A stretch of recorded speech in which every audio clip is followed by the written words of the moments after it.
and today we are trying to understand more about Christ University Law Entrance Exam. तो last date to apply इसको आप ज़रूर note कर लीजिएगा.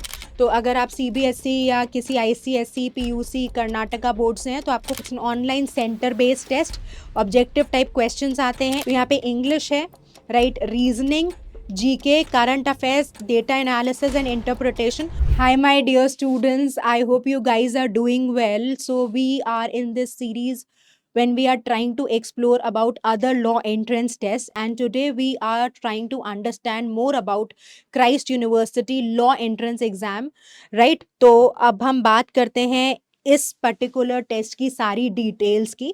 सो अगर हम बात करें क्राइस्ट यूनिवर्सिटी की तो इसकी रेपुटेशन अच्छी है, right.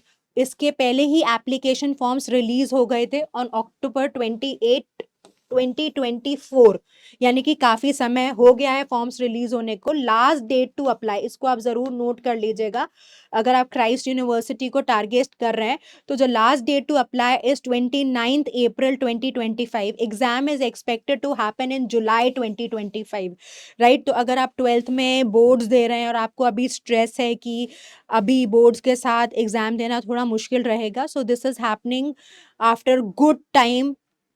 Once your boards are completed, you can very well attempt this particular exam with solid preparation, right? अगर हम इसकी एलिजिबिलिटी क्राइटेरिया की बात करें तो अगर आप CBSE या किसी ICSE PUC कर्नाटका बोर्ड से हैं तो आपको 45% चाहिए at +2 level, right, from a recognized board. और अगर आप फाइनल ईयर एग्जाम्स में हैं तो आप 10th और 11th की मार्कशीट के साथ भी पेपर के लिए अपीयर कर सकते हैं. और जो इंटरनेशनल करिकुलम के स्टूडेंट्स होते हैं उनके लिए AIU एलिजिबिलिटी क्राइटेरिया की गाइडलाइंस हैं जो फॉलो करनी है.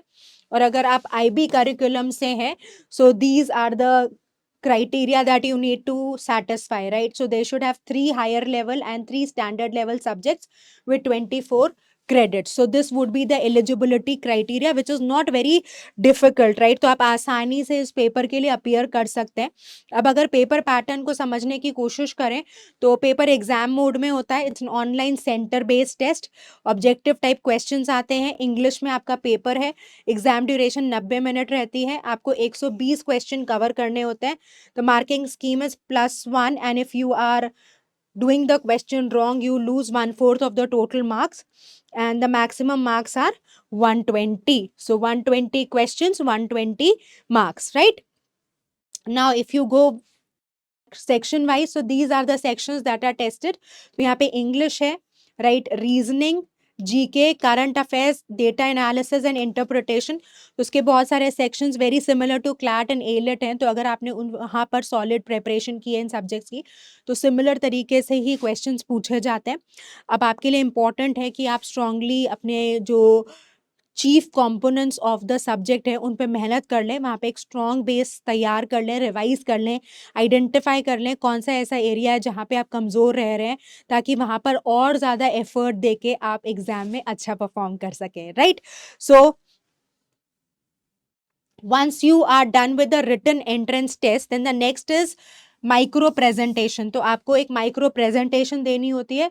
It's like in extempore, you are given a topic and you need to speak on it, and it's a 90-second presentation. So ये फर्दर प्रोसेस है once you are able to do well in the written exam. एक बार आप वो qualify कर लेते हैं तो सिलेक्शन प्रोसेस के बाकी क्राइटेरिया में माइक्रो प्रेजेंटेशन, पर्सनल इंटरव्यू और आपकी अकेडमिक परफॉर्मेंसेस कैसी रही हैं ये भी क्रूशल रोल प्ले करती हैं, right? So this brings us to the end of the discussion. So the last date is not yet gone. You can apply and you can put your heart and soul to crack this exam. I wish you all the best.